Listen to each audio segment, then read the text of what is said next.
salatnya.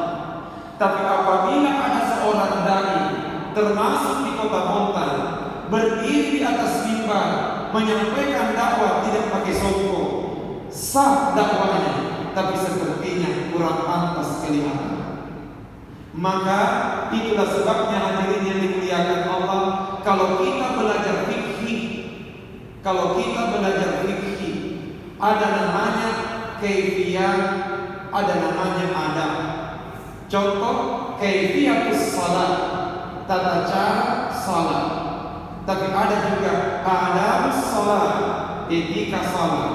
Mengapa ada dua? Ada kaifiyah, ada adab, ada cara, ada etika. Sebab sahnya ibadah ditentukan oleh cara, tapi mulianya ibadah ditentukan oleh etika. Saya ulangi, sahnya ibadah ditentukan oleh kaifiyah. Selama kaifiyahnya benar, caranya benar, ibadahnya sah. Tetapi mulianya ibadah bukan karena kaifiyahnya, tetapi ditentukan oleh adabnya, ditentukan oleh etikanya. Maka disinilah sebagai seorang dai kita harus pegang, dakwah adalah pekerjaan yang mulia. Maka semestinya kita harus tampil dengan cara yang mulia. Sebelum lanjut, sedikit bercerita. Andri Guruta Haji Abdurrahman Al-Mudallib, pendiri Dar Dakwah wal Irsyad, ketika beliau masih hidup dan tinggal di pesantren Mangkosong, Sulawesi Selatan, kalau ada santri yang menyelesaikan sekolahnya di Mangkosong lalu akan melanjutkan sekolahnya ke luar negeri, maka tidak sedikit santri ini datang terlebih dahulu menghadap kepada Andri Guruta untuk minta doa sekaligus pamit kepada Guruta. Dalam bahasanya anak santri orang Bugis milau barakat di Guruta, datang minta berkah sama Guruta. Tapi ternyata Andri Guruta Al-Mudallib sebelum mendoakan santrinya, terlebih dahulu beliau bertanya, "Anakku, apa memang yang kamu cari? Mengapa kamu ingin sekolah jauh-jauh? Kalau hanya ilmu yang ingin kamu cari di Mesir, kalau hanya ilmu yang ingin kamu cari, tidak usah engkau berangkat, karena apa yang ada di sana juga ada di sini. Tapi anakku, apabila kamu ingin berangkat ke Mesir, bukan sekedar mencari ilmu, tapi engkau ingin memperbaiki akhlak dan budi pekertimu, semoga Allah merahmati dan memberkahi perjalanan." Apa makna dibalik kata-kata Guruta ini? Tersirat pesan kita sebagai orang yang bergelut dalam dunia agama, mestinya al-akhlaqul karimah adalah fondasi kita. Akhlak yang mulia adalah ukuran kita. Karenanya satu, dakwah adalah pekerjaan yang mulia. Karenanya tampillah dengan cara yang mulia.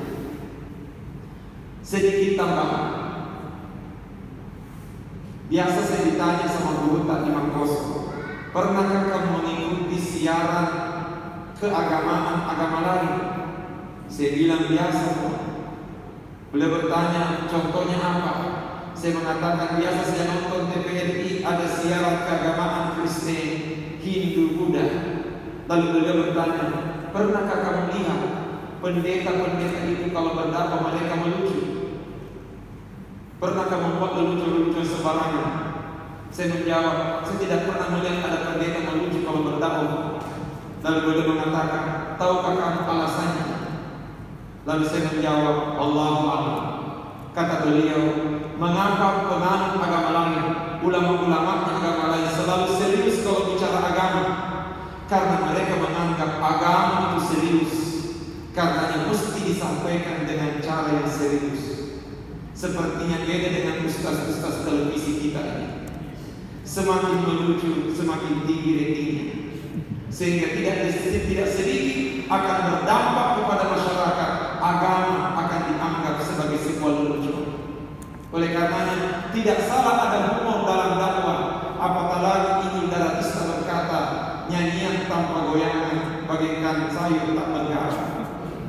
Tapi kalau sayur terlalu banyak garamnya juga tidak enak dimakan. Sehingga dengan demikian humor dalam dakwah perlu. tetapi bukan umur yang menjadi tujuan. Sebab sekali lagi dakwah adalah pekerjaan yang mulia. Yang kedua, dakwah berarti mengajak orang kepada agamanya Allah. Sementara kita meyakini dinul Islam huwa dinul yusri, atau ad-din yusrun, agama itu adalah agama yang mudah. Saya ulangi, agama itu adalah agama yang mudah. Oleh karenanya, mari kita sampaikan agama dengan bahasa yang mudah. Tidak usah terlalu memaksakan menyampaikan agama dengan bahasa yang sulit. Karena ada orang suka berdakwah dengan bahasa ilmiah, saking ilmiahnya jamaahnya tidak paham. Sehingga ada yang mengatakan, hadirin yang berbahagia, itulah bedanya antara ulama dengan cendekiawan. Kalau ulama yang bicara sesuatu yang sulit akan disampaikan dengan cara yang mudah. Tapi kalau cendekiawan yang bicara sesuatu yang sebenarnya mudah, tapi disampaikan dengan cara yang sulit. Jadi kalau ada dai-dai yang bontang, susah dipaham bahasanya, akan bawa cendekiawan. Karenanya, mari kita berdakwah dengan bahasa yang mudah. Itulah sebabnya Sayyidina Ali bin Abi Thalib berpesan kepada kita semua, khatibun nasa ala qadri uqulihim. Ceramailah orang sesuai dengan kapasitas dan kemampuan akalnya. Oleh karenanya, ini yang kedua, agama ini mudah. Oleh karenanya, mari kita sampaikan dengan cara yang mudah. Kemudian yang ketiga, sangat menarik sambutan Alena Komadolita Rais BKDIB Kota Bogor.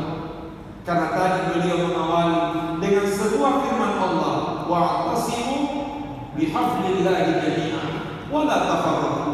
Berpegang teguhlah pada agama Allah dan jangan bercerai-berai. Berarti saya yakin dai-dainya Kota Bogor adalah dai-dai yang mengajarkan toleransi dan keharmonisan di tengah masyarakat. Oleh karenanya, mohon maaf, ada 3 kaidah yang harus kita pegang. Kalau kita ingin menjadi dai yang betul-betul toleransi dan harmonis, menjaga persatuan umat, ada 3 kaidah yang harus kita pegang. Apa itu? 1. La yunkarul mukhtalafu fihi wa innama yunkaru al-mujma'u alaihi. Tidak boleh diingkari selama masih diperdebatkan ulama, tetapi yang mesti diingkari kalau sudah menyalahi kesepakatan ulama.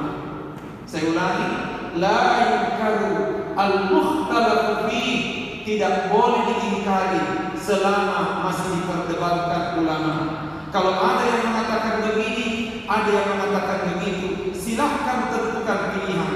Dan ketika sedang menentukan pilihan, jangan salahkan pilihannya orang lain. Biasa kalau kita baca balasannya, ada acara-acara, ada bosara di depan. Bosaranya dibuka, muncullah semua jenis kue. Ada barongko, ada doko-doko, ada onde-onde, ada kue lapis dan sebagainya.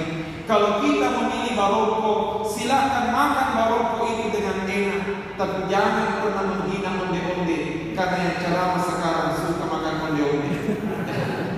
Artinya apa? Selama masih diperdebatkan ulama, tidak boleh kita ingkari.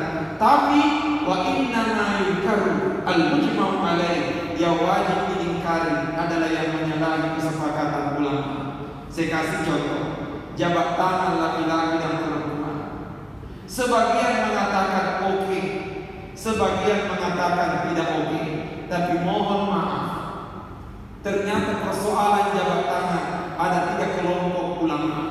Ada ekstrim kanan, ada ekstrim kiri, ada tengah-tengah. Semestinya dari bontang berada di jalur tengah. Bagaimana maksudnya? Ekstrim kanan yang sedikit-sedikit bid'ah, haram, masuk neraka, jahanam. Sehingga mengatakan sama sekali tidak boleh jabat tangan laki-laki dan perempuan. Sementara ekstrim kiri sepertinya semua boleh. Apa yang ditanyakan boleh semua. Bahkan bukan hanya sekedar jabat tangan, tapi juga membolehkan cipika-cipiki laki-laki perempuan. berarti ini berlebihan. Tapi kita berusaha berada di jalur tengah. Kadang boleh, kadang tidak. Tapi mari kita melihat dalil. Mengapa ada yang mengatakan tidak boleh jabat tangan laki-laki dan perempuan? Apakah ada hadisnya? Jawabannya ada. Tapi mengapa ada ulama yang membolehkan jabat tangan laki-laki dan perempuan? Apakah ada hadisnya? Jawabannya ada. Apakah hadisnya beda? Sama. Tapi mengapa pendapatnya beda? Hadisnya sama, kacamatanya beda, akhirnya beda bacaan. Karena satu pakai kacamata minus, satu pakai kacamata plus. Satu pakai kacamata minus, satu pakai kacamata ringan. Bagaimana hadisnya? Diriwayatkan oleh Imam Tabarani. Nabi bersabda, la ayyu'ana ahadukum bi mikhyatin min hadidin khairun min ayyamissa ra'atan la tahillu lahu. Ditikam dengan besi, ditusuk dengan besi, itu jauh lebih baik daripada menyentuh perempuan yang tidak halal. Kata Nabi, ditikam dengan besi, ditusuk dengan besi, itu jauh lebih baik daripada menyentuh perempuan yang tidak halal. Yang menggunakan kacamata ringan membaca hadis ini mengatakan tidak boleh jabat tangan laki-laki dan perempuan. Mengapa? Jangankan jabat tangan, bersentuhan kulit saja lebih baik ditikam dengan besi. Apalagi kalau jabat tangan, apalagi kalau gayanya orang Bugis pakai. Karena orang Bugis kalau jabat tangan, siampai video di mana, si tujuh mata video matana, metem-metem pikop penentina, dan apa kalau video di mana, tektanas sekarang. Oleh karenanya, kelompok ini mengatakan tidak boleh jabat tangan laki-laki dan perempuan. Tapi kelompok kedua mengatakan tunggu dulu brother. Mengapa?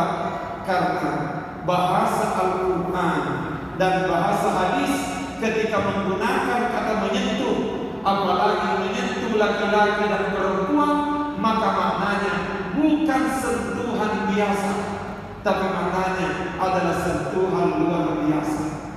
Sentuhan yang dimaksud bukan sentuhan yang menimbulkan efek samping, tapi sentuhan yang dimaksud adalah sentuhan yang bisa menimbulkan efek depan. Yang mana buktinya? Contoh, Maryam alaihissalam, ibunya Nabi Isa. Ibunya Nabi Isa ketika didatangi oleh malaikat Jibril, "Ya Maryam, inna Allah yubashshiruki bi kalimatin minhu ismuhu al-Masih Isa bin Maryam." Kata malaikat Jibril, "Maryam, bergembiralah, kamu akan hamil dan melahirkan seorang anak laki-laki yang bernama Isa ibn Maryam." Lalu apa jawaban Maryam? "Anna yakunu li waladun wa lam yamsasni basyarun."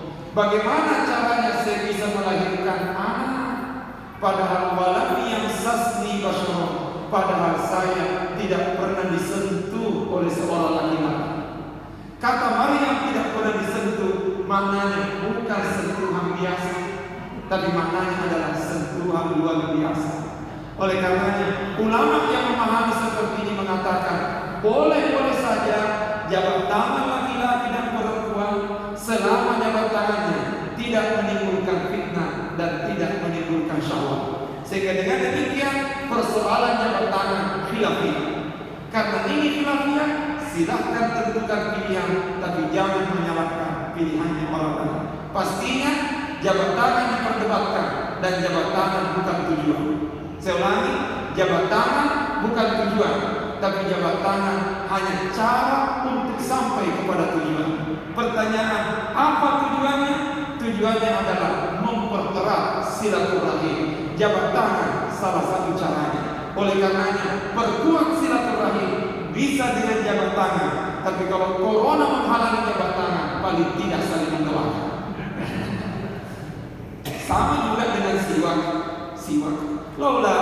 Laula an asyqa ala ummati la amartuhum bisiwak. Sekiranya tidak memberatkan umatku, pasti aku perintahkan mereka untuk bersiwak. Sekarang pertanyaan, apakah siwak ini yang menjadi tujuan? Atau jangan sampai siwak ini hanya menjadi cara? Ulama mengatakan siwak bukan tujuan, tapi tujuannya adalah bersihnya mulut, bersihnya diri. Siwak salah satu cara untuk mencapai tujuan. Oleh karenanya, silahkan bersihkan mulut, silahkan bersihkan diri dengan siwak. Tapi kalau tidak ingin menggunakan siwak, silahkan menggunakan alat yang lain. Yang penting tujuannya tercapai. Boleh pakai Pepsodent, boleh pakai Citadel atau dendeng-dendeng yang lain. Mengapa? Karena siwak bukan tujuan, tapi siwak hanya cara. Inilah makna la yunkaru al-mukhtalaf fi wa innama yunkaru al-mujma'u alaih. Terakhir, karena saya tadi dengar 20 menit, ini sudah setengah jam. Saya menyampaikan tadi ada 3 kaidah, cukup saya genapkan 2 kaidah saja. Kaidah yang kedua, prinsip yang harus kita perpegangi, darul mafasidi muqaddamun ala jalbil masalih. Menolak mudarat, menolak bahaya itu lebih diutamakan daripada mengejar manfaat. Bagaimana maksudnya? Mohon maaf hadirin yang berbahagia. Menjaga keharmonisan masyarakat, menjaga persatuan masyarakat itu jauh lebih penting daripada memaksakan pendapat pribadi. Saya ulangi, menjaga keharmonisan masyarakat, menjaga persatuan umat itu jauh lebih baik daripada memaksakan pendapat pribadi. Bagaimana maksudnya? Contoh, saya kira sudah sangat mafhum di kalangan kita. Imam Syafi'i rahimahullah pernah berkunjung ke kampungnya Imam Abu Hanifah. Lalu beliau melaksanakan salat subuh berjamaah di kampungnya Imam Abu Hanifah. Imam Abu Hanifah wafat, maka di tahun itu lahir Imam Syafi'i. Ini berarti Imam Syafi'i tidak pernah bertemu dengan Imam Abu Hanifah. Saya ulangi, Imam Syafi'i tidak pernah bertemu dengan Imam Abu Hanifah. Tetapi Imam Syafi'i menguasai metode berpikirnya Imam Abu Hanifah. Dari mana beliau tahu? Dari muridnya Imam Abu Hanifah. Suatu saat beliau berkunjung ke kampungnya Imam Abu Hanifah. Masyarakat tahu kalau yang datang ini seorang ulama besar, maka Imam Syafi'i dipersilakan memimpin salat subuh. Tapi ternyata pendapat Imam Syafi'i berbeda dengan pendapatnya Imam Abu Hanifah. Imam Syafi'i setiap salat subuh kunut. Imam Abu Hanifah tidak ada kunut di waktu subuh, tetapi kunutnya setiap melaksanakan salat witir. Jadi saya ulangi, Imam Abu Hanifah tetap witir, tapi witirnya setiap kali salat witir setiap malam sepanjang tahun. Sementara kalau subuh tidak kunut. Imam Syafi'i kunut kalau subuh dan tidak witir kalau witir, dan tidak kunut kalau witir, kecuali seperempat terakhir bulan suci Ramadan. Imam Syafi'i dipersilakan untuk maju memimpin salat subuh. Begitu beliau salat subuh, ternyata Imam Syafi'i tidak baca kunut. Selesai memberi salam, jamaah mendekat, Pak Kiai, mengapa tidak kunut? Mengapa jamaah bertanya? Karena mereka paham yang imam di depan Imam Syafi'i keyakinannya kunut subuh. Tapi mengapa tidak kunut? Apa jawaban Imam Syafi'i? Saya menghormati Imam Abu Hanifah. Mengapa demikian? Imam Abu Hanifah tidak kunut subuh, sementara jamaah yang di belakang adalah jamaah yang tidak kunut subuh. Apa artinya? Pendapat pribadinya Imam Syafi'i kunut subuh. Tapi mengapa beliau tidak lakukan pendapatnya? Jawabannya, demi menjaga keharmonisan dan persatuan masyarakat. Ini semestinya yang perlu kita kembangkan dan perkuat di tengah masyarakat. Kalau sudah ada pendapat yang mengtradisi di tengah masyarakat, selama ada ulama yang membenarkan, falyatafaddal masyhura. Yang jadi soal, kalau yang diterapkan itu menyalahi kesepakatan ulama. Ada yang membaca kunut di masyarakat ini, baca kunut, sementara kita tidak baca kunut, masuk ke situ dan tidak memimpin mereka, maka kita lebih dikedepankan darul mafasid muqaddaman ala jalbil masalih. Menolak manfaat, menolak mudarat itu lebih diprioritaskan daripada sekedar mengejar manfaat. Saya kira inilah sedikit sebagai pengantar dialog kita pada malam hari ini. Ala kulli hal, saya kembali sampaikan bahwa satu, dakwah adalah pekerjaan yang mulia. Karenanya mari kita tampil sebagai dai yang mulia. Yang kedua, dakwah adalah mengajak kepada agama Allah yang mulia. Oleh karenanya sampaikanlah agama ini dengan cara yang mulia. Yang ketiga, agama ini adalah agama yang penuh dengan kedamaian. Mari itu kita sampaikan dakwah dengan penuh kedamaian. Tetapi sebelum saya akhiri, untuk apa kita berdakwah? Untuk apa kita berdakwah? Ulama mengatakan ad-da'watu ata'un wa infaq. Dakwah itu adalah pemberian kepada orang lain. Saya ulangi, ad-da'watu ata'un wa infaq. Dakwah itu adalah pemberian dan infak kepada orang lain. Sekarang pertanyaan, apa yang kita berikan kepada orang lain? Ulama menjawab, orang yang berdakwah semestinya memberikan 3 hal. 1, memberikan iman. Yang kedua, memberikan ilmu. Dan yang ketiga, memberikan akhlak. Itulah yang diistilahkan oleh Syekh Yusuf Al-Qaradawi, al-aslihatus thalath, 3 senjata yang mesti dimiliki. Karena itulah pemberian kita, iman, ilmu, akhlak. Tapi mohon maaf, ada ungkapan orang Arab, faqidu syai' la yu'ti. Orang yang tidak memiliki tidak mungkin bisa memberi. Saya ulangi, faqidu syai' la yu'ti. Orang yang tidak memiliki tidak mungkin bisa memberi. Kita berdakwah, kita ingin berikan ilmu. Kita berdakwah, kita ingin berikan iman. Kita berdakwah karena kita ingin berikan akhlak. Maka dengan demikian, sebelum kita berdakwah, semestinya kita memiliki sebelumnya. Dan itulah makna dakwah. Dakwah bukan berarti perintah, tapi dakwah berarti ajakan. Bahasa Indonesianya dakwah undangan, bahasa Arabnya undangan dakwah. Kalau kita membuat undangan tertulis di bawah turut mengundang, berarti turut berdakwah. Semestinya yang mengundang lebih duluan hadir di tempat daripada tamu undangan. Ulangi, namanya dakwah berarti mengajak orang, mengundang orang. Sehingga dengan demikian dai adalah turut mengundang. Sehingga dengan demikian faqidu syai' la yu'ti. Orang yang tidak memiliki tidak mungkin mampu memberi. Saya kira demikian yang sempat saya sampaikan. Mudah-mudahan berberkah dari Allah Subhanahu wa taala. Wallahu a'lam bishawab. Terima kasih.